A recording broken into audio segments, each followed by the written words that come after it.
Welcome to the Two Disabled Dudes podcast. We believe life is about how we react.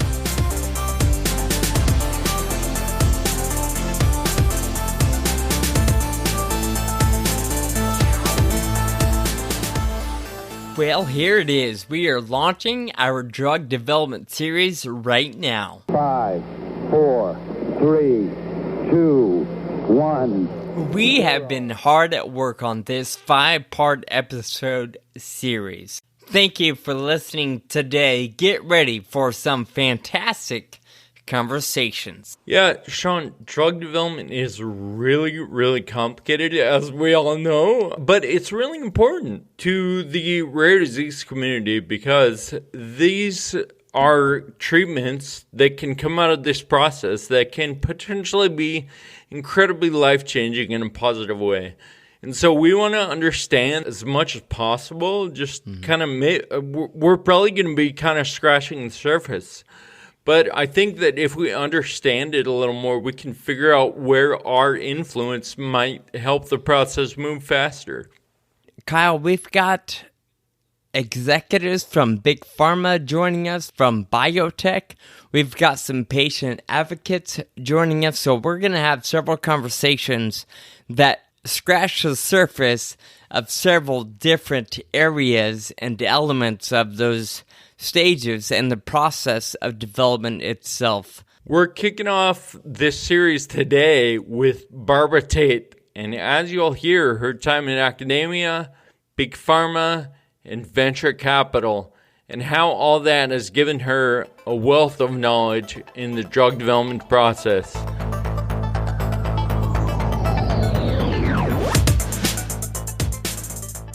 Barbara, we thank you for joining us. And before we get into the drug development process, we want to ask you to give us a top 5. So what is the category of your top 5 today?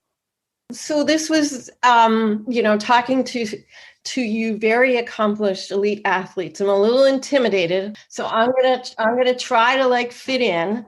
So I thought top 5 road races, so marathon distance. Got it. But then I wanted to ask you guys a question since you are elite athletes. So my top 5 marathons.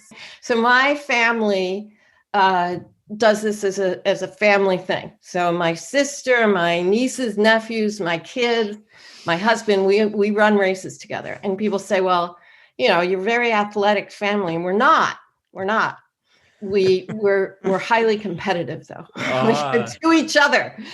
Yeah. But mostly we do this because it's travel, right? It's like seeing new places. So you're going to see the list is really about, destination. So Alaska, which is my only ultra, but it's a 50K. I know for you guys, that's like nothing, right? It's no distance. I wouldn't say that. First of all, I think cycling is a lot different than running. So we give you mad props for all of these. Yeah. Yeah. You could say it's a 5K and I'd be impressed. I should start there then and forget the marathon. Although I don't like the short distances because you have to be fast. Yeah. The long distance, and this is sort of my whole life theory. It's about persistence. It's about, right? It's about just hanging in there and just getting through it. You can be pretty slow as an ultra runner because they don't run fast. Right. Yeah, you just have to keep going. Yep. All right. So we've got Alaska and Maui. Nice. And I got to run London. Ooh. But then my last 2 are sort of secret. A lot of people don't run them. One is Albany, Georgia. Oh, what? Yeah. I don't know that I've ever even heard of Albany, Georgia. Albany, Georgia. But we'll get to why that's a good one. And then Space Coast, which is literally Cape Canaveral. Oh, yeah. Yeah, which is very flat. Great race. Nice. So why Albany is important. So my question for you, top 5 recovery foods. So after you've done one of these really hard, 100-mile cycles, what are your top 5 recovery foods? So Albany, Georgia is the Snickers race. Oh, wow. I like it. Snickers sponsors it, and there's Snickers at the end of this race. Oh, nice. Yeah. To replace all your glucose or whatever, glycogen or something. So Snickers make my top 5 recovery foods. So I think my number one, like hamburger, is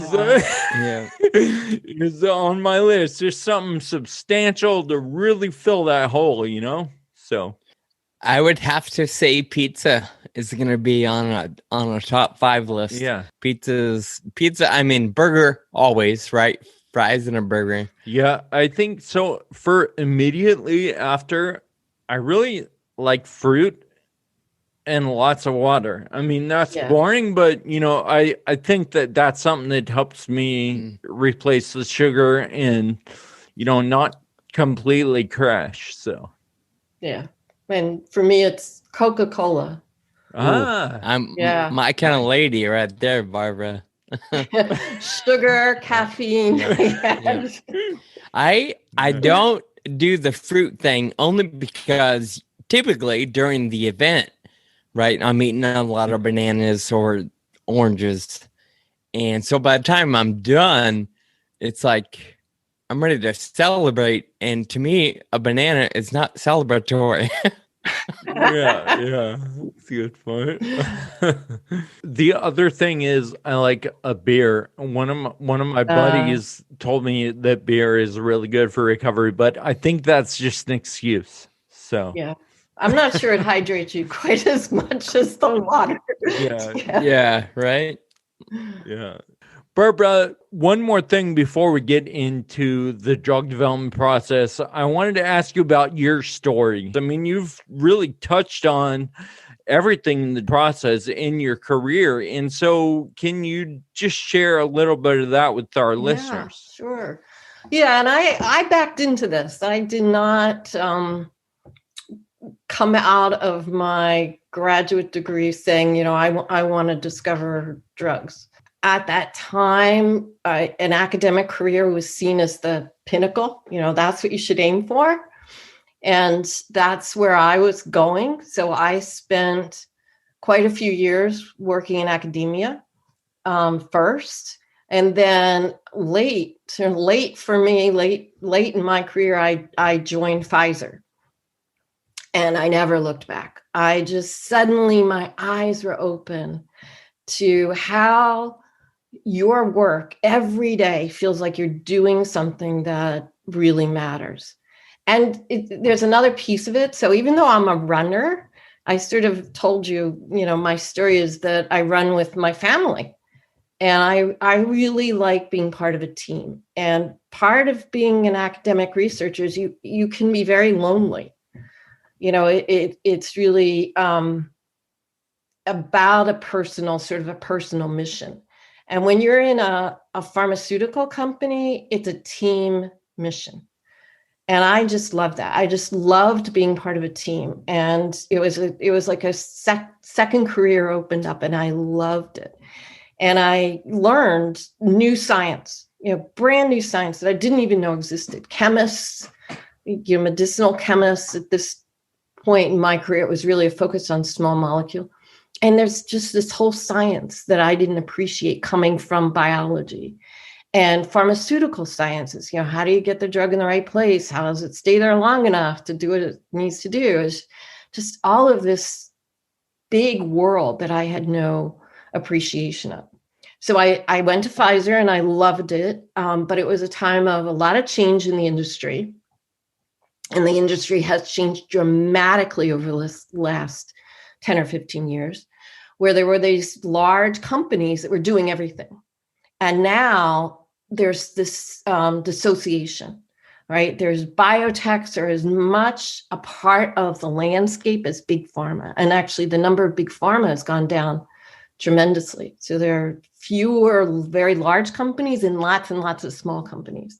So I left Pfizer to go to a biotech and absolutely love that too. Just, couldn't believe how much You there are not only part of a team, but you have lots of hats. You wear lots of different hats. Mm-hmm. You get to see so much more of the process. When you're in a large company, you tend to be in some part of the process. And we've talked about how there's the discovery phase and the early clinical phase and the late clinical phase. And in a large company, it's all broken up like that. And I crossed boundaries. I really went into like all of those worlds because it was a time of a lot of change. And if you could raise your hand and say, I could help with that, you got the opportunity to do that. But in a small company, you have to, right? You have access or you have line of sight to all of that because the whole thing is your job in a small company. So I loved that. And I wouldn't have left except I went in to a venture firm, not to do investing, but to help create new companies, which is wild. Oh, wow. And really the Wild West, where you're taking science, this brand new venture, of course, wants to be in a place that nobody else is. That's how you make money, by investing in the things that nobody else has thought were the right things to invest in, but you were ahead of the curve. So now you're looking at really innovative stuff, talking to, thought leaders and making bets essentially, and not with your money, which is also wonderful. So I went into venture and started company creation. And then a venture fund was formed specifically around big emphasis on Alzheimer's, dementia in general. And that's always been a really important field for me. Personally, I just think it's a big problem to solve worldly. So I got an opportunity to become a venture investor. So I went all the way from the academic, all the way through large pharma, small pharma, building biotechs, and then into venture.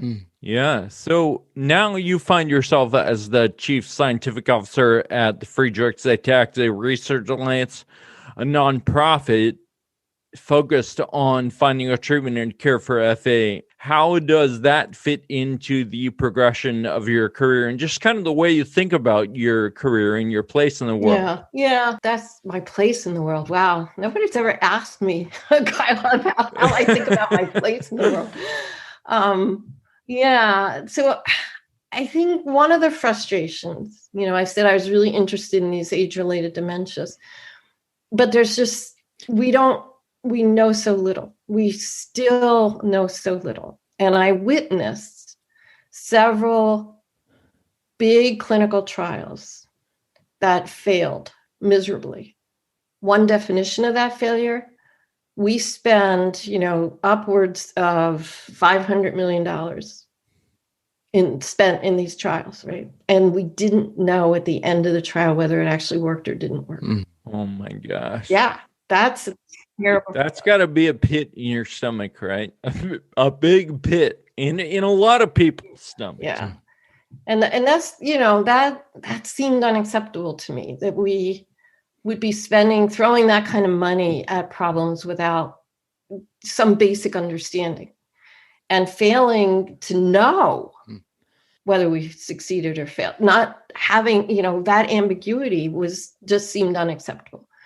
And when I first learned about Friedreich's ataxia and FARA, what I understood right away was how much work was done before drug discovery started.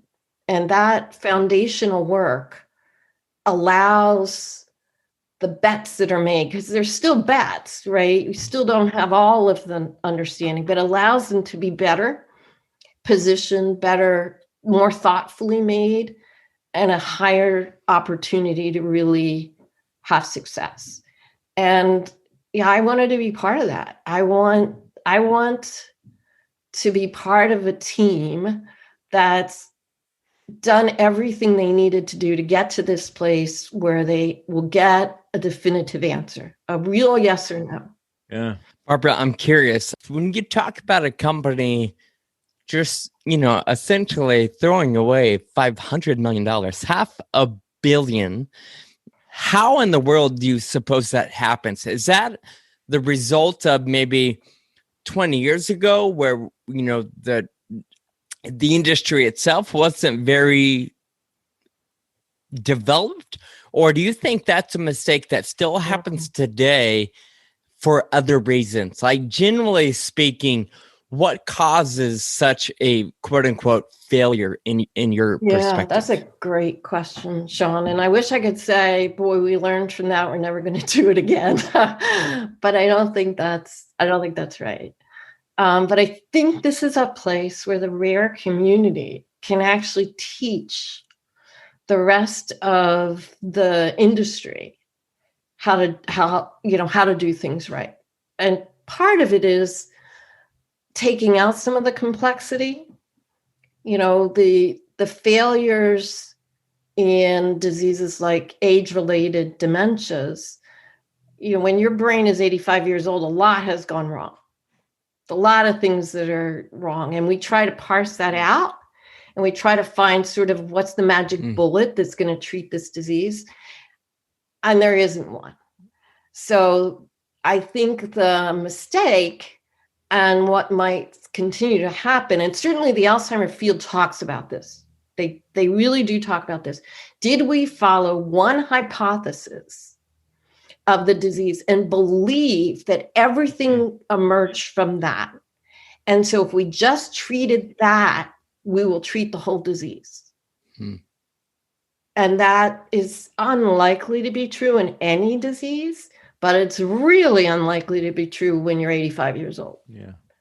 And I think there's also part of the amount of money, the magnitude, is because we weren't willing to make decisions early, or some of those decisions, some of the data that we were collecting early suggested we were going in the wrong direction, and we ignored it. So I think a big learning, and again, I think the rare community can really adopt these principles, show by success, this is the way you do it, and actually feed back to other disease areas some of these really important learnings, which is, everybody in venture says fail early, right? Yeah. But what does that really look like? I think it is making good decisions at the preclinical stage, the discovery and preclinical stage, that carry over to the clinical stage. And when you get something in the clinic that doesn't make sense or is going in the wrong direction, you can't dismiss it, right? Yeah. You have to just stay true to the science and say, I'm going the wrong way. I know it, I'd love to finish all of this, but time is the thing you don't have an infinite amount of. I had a great mentor that said, if money's the only problem, it's really not a problem. And of course, he was a venture investor, so he could say that. But it really is time, right? It's the waste of time that we don't want to see happen. And so I think we have to stay, true to principles. And certainly in the Alzheimer's field, we knew things were not working. It didn't make sense, and we kept going. And then we spent tons of money to get an equivocal answer. And that's just not the right way to use our resources. Yeah. When you say that data was ignored, do you think it was ignored on purpose, or just is hindsight able to say that we ignored it? So I think it's two things drive that. I mean, there is momentum, behind certain hypotheses, right? And we know this, in the rare field as well. We have certain sort of golden myths, right? We believe certain things, and yet there's assumptions built into those beliefs. So I think part of it is there's momentum behind certain hypotheses, and we really want to prove it to the end. We really want to push forward on those because it should work. Right? Yeah. And I think part of it too is, there's risk reward. So when you're in a disease like Alzheimer's disease, the reward is literally billions of dollars, right? The projections are billions of dollars per year. So then you look at a $500 million cost and you say, okay, but I could have tenfold return on this investment. I'm going for it. Mm. And then you end up spending $400 million and you're like, oh, what's another $100 million? Let's go for it. Right. There is some of that. There really is some of that. Yeah. Wow. Yeah. But I think we can learn from that. So, Barbara, there is so much to cover. And just from the few minutes we've had with you, obviously 5 episodes just isn't going to be enough. If I search online, the internet tells me there are 5 main stages to drug development, or 4, and then it goes to market. Could you kind of give us an overview of what those big stages are? A lot of our listeners are going to know because they're in their rare disease space, but we do have a lot of people that just listen because they like me. So for folks that don't understand or don't really have a grasp on the development side of drugs, can you walk us through what those big stages are? Yeah, sure. And there's different, each of those has its unique features. So while they all sound, like you can make them sort of equivalent stages, that's not true at all. Right. So the beginning we call the discovery stage, and it literally is discovering new information. And then from that stage, we go to something that's often labeled preclinical. And that's when you believe that you've got the hypothesis you want to test, and you're now finding the molecule by which you're going to test that. And it could be, a small molecule like we talked about, or it could be one of these really innovative approaches like gene therapy, right?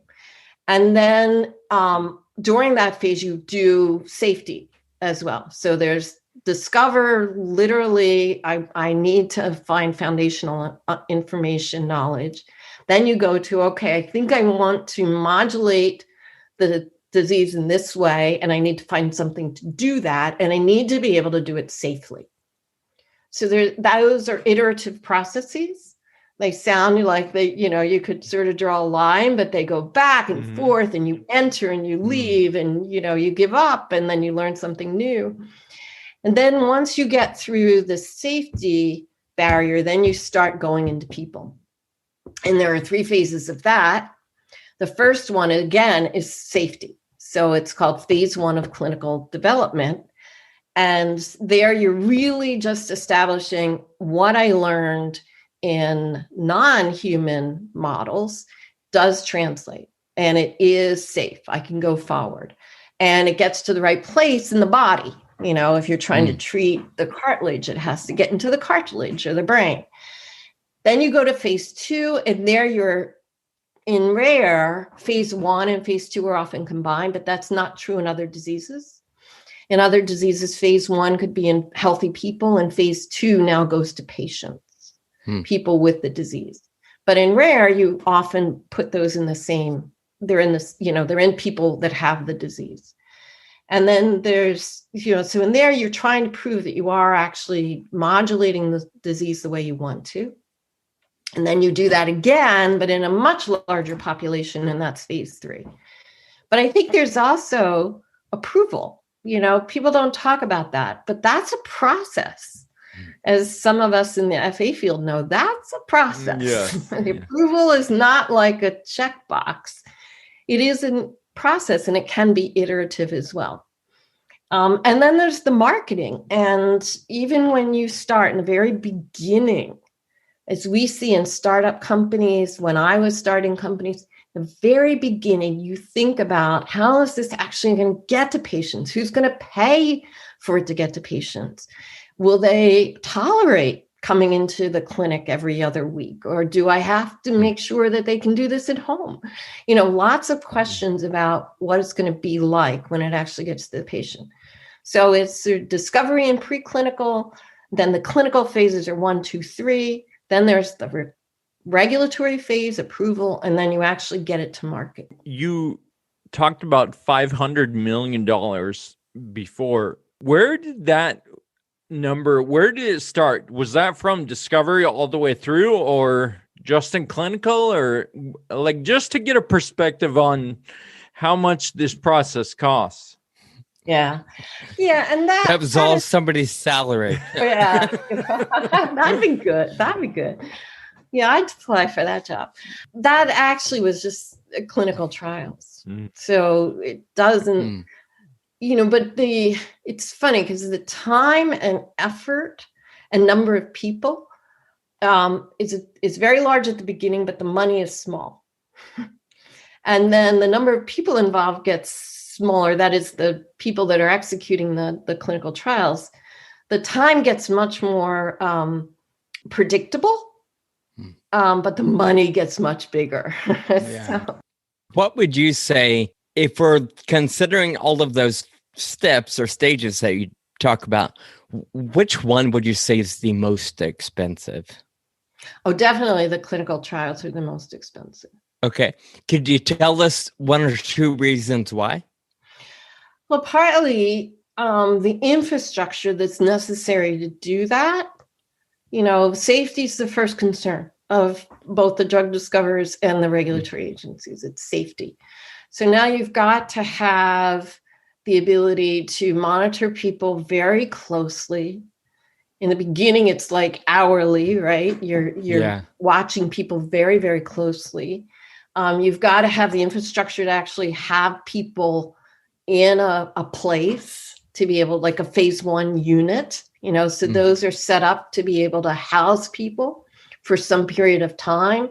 You take all kinds of samples, blood samples, sometimes if it's CNS, you might take spinal cord, or samples, of spinal fluid. Lots of docs are involved at that point. So they're, the MDs make more than the PhDs do, just as an aside. While it's very predictable in timing, it's slow, right? We are very methodical in going through those steps. So I think it's just when we're being very careful with human beings, we've gotten, at least as an industry, we didn't start out this way. There's a very dark history, right? Yeah. But now I think we've gotten to the place where there's a lot of checks and balances and a lot of good care that's given to people in clinical trials, and that's expensive. With your knowledge, obviously much more extensive than mine on everything, especially drug development. If you were to but not on Snickers bars, we've established. Yeah.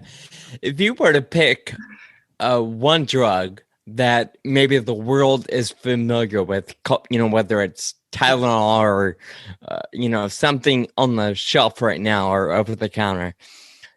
In a perfect world, how much, on average, how much money does it cost start to finish, and how much time does it take start to finish to realize that we have a therapy that is impactful, maybe not curative, but carries some sort of impact?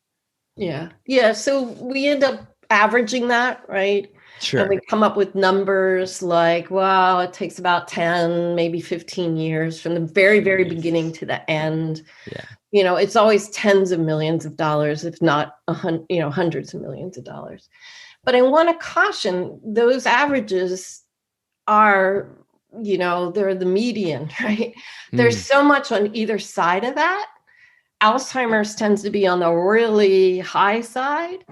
And, we can do things, as we have examples of this year, we can do things faster and less expensive on some of the sides where we really know a lot.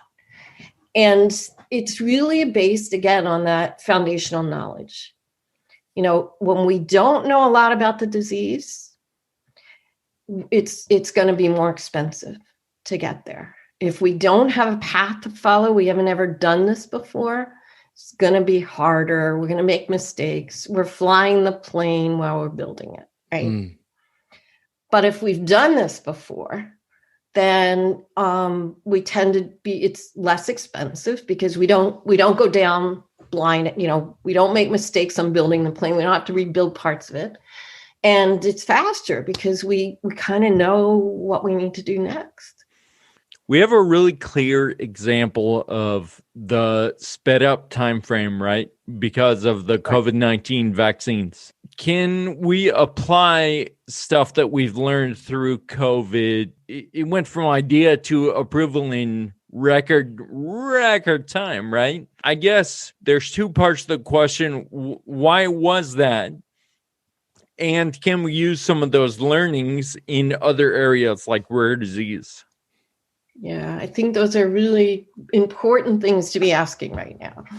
But when you say we went from idea, do you know when the first idea was for doing vaccines against viruses? No. I'm going to say 1796. Oh, I was off still by like two. I was going to go back 40 years, not 240 years. Exactly. All right. So 1796, Edward Jenner was the first to actually vaccinate somebody. So smallpox, right, was killing lots of people, but milkmaids did not get smallpox. They got cowpox, and somehow cowpox protected them against smallpox. Yeah. So that's how far back it goes that we understand. We have built on that foundational knowledge. So what Jenner did, again, not ethical, was he gave somebody cowpox, made them infected with cowpox, a child, believe it or not. And then he infected them with smallpox. What a jerk. Yeah, exactly. Exactly. Not to be done. It was his gardener's son. Not to be done now. Would never happen today. But because he did that, we already had an understanding that we could, provide something that made you immune to another viral disease. Even though we didn't know viruses at that point. So 1796 gives us, as you said, hundreds of years of foundational understanding and knowledge that was applied here. Okay. So this is not the first vaccine we've ever made.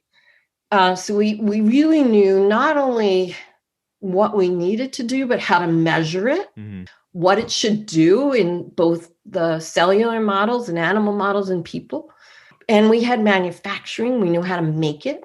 So gene therapy, is very big in the rare disease community now. We're still learning how to make those things. We know how to make vaccines.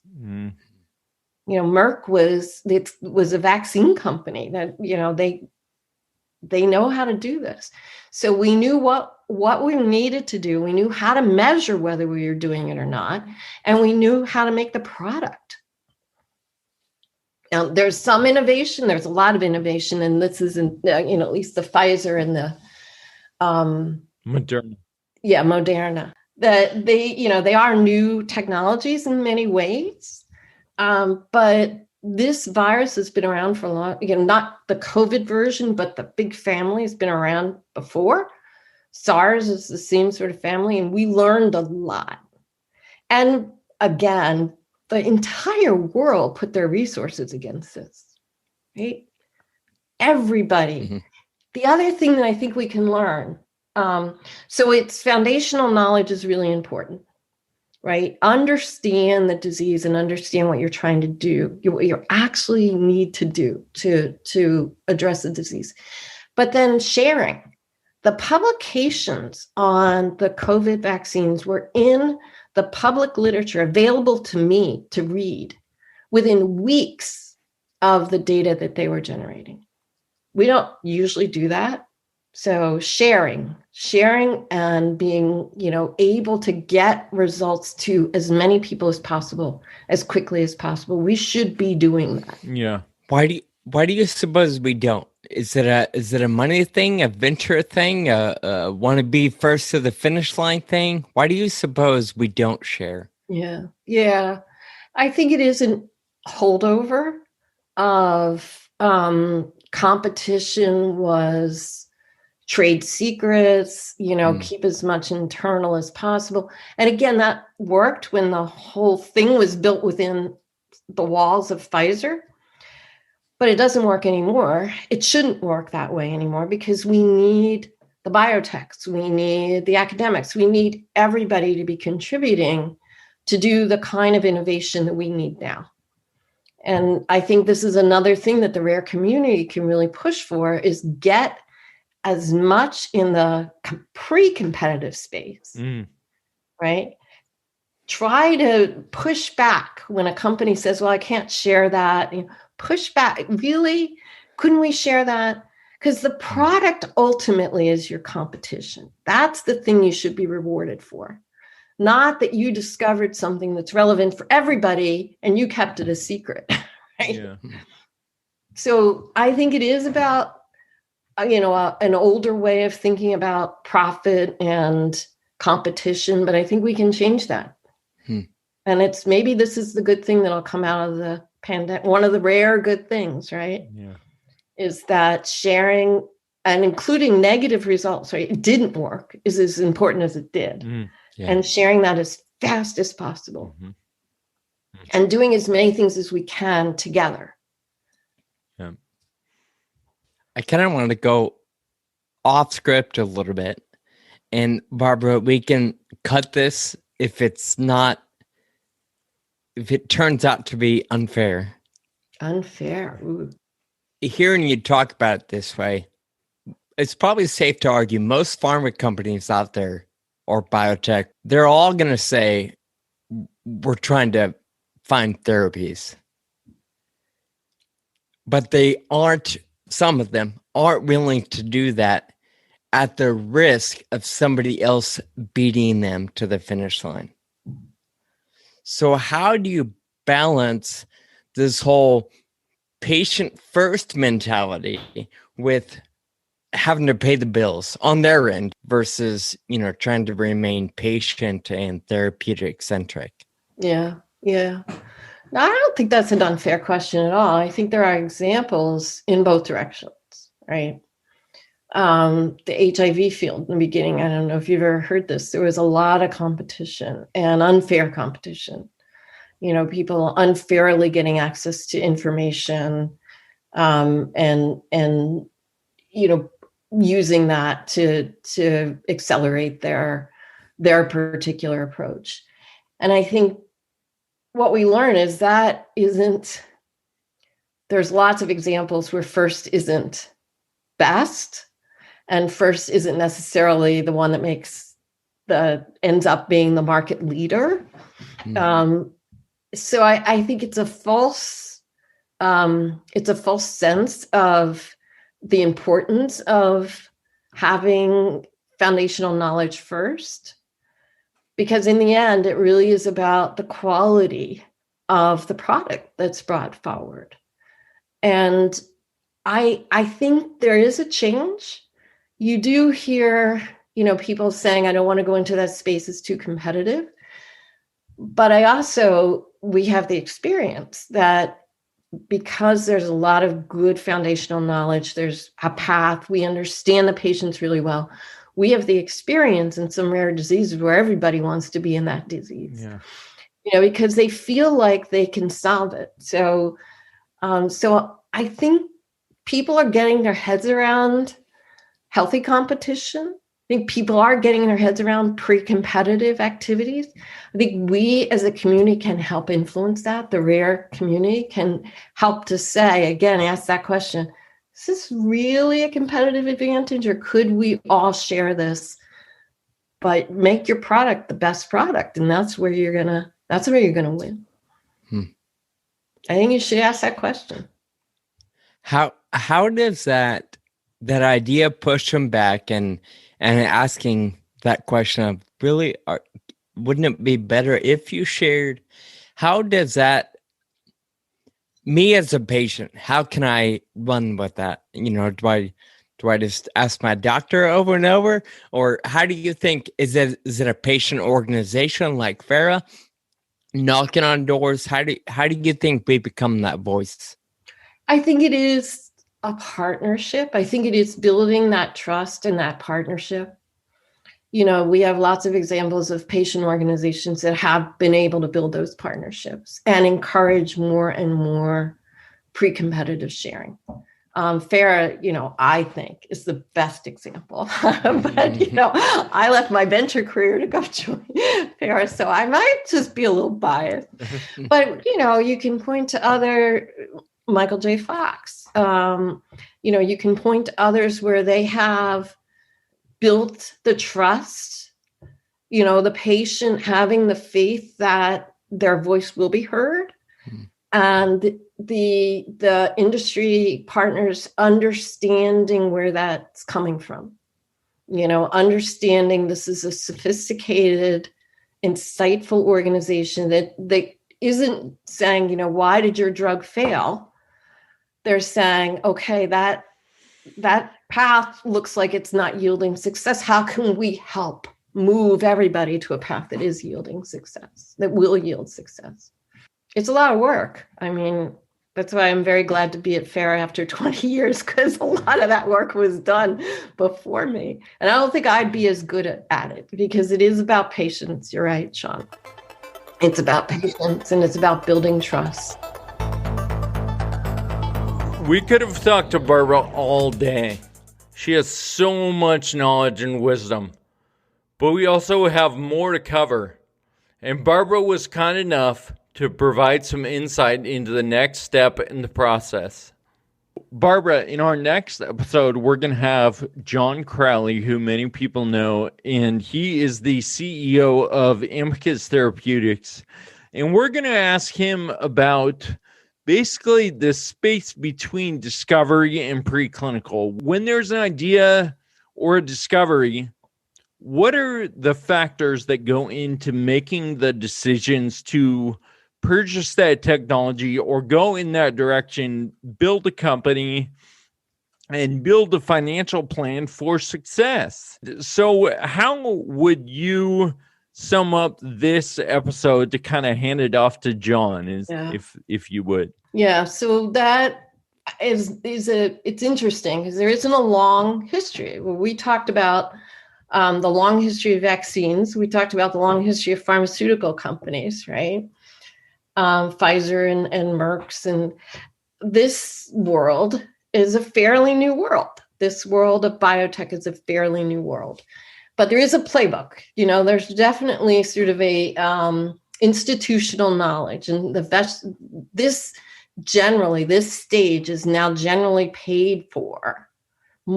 More than half of the drugs that are in clinical come out of this stage. They come out of this world, this venture world. So this is generally paid for by venture money. So these are professional investors that are taking other people's money and consolidating it and then finding new technology to invest in. And, I was in that world for a while. And there is, of course, the foundational science, that what you call the technology or the intellectual property, the thing that you want to patent has to be really strong science. You have to really believe in it. And you have to believe that you've got something that protects your invention from other people coming in and getting to it. Yeah. And then how do you get the money? And that's, a pitch. You'd sell that story to people that have the money to invest in company creation. And you really have to be able to tell that story from, as I said, from very beginning to how you're actually going to get it to market. That whole story has to be part of your vision. You really have to have thought all of that through. That said, every venture investor will tell you that companies pivot, the famous pivot.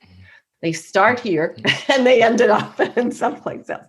So the piece that I think that I learned from one of my, really a venture investor that I admire greatly is you're not investing in that technology.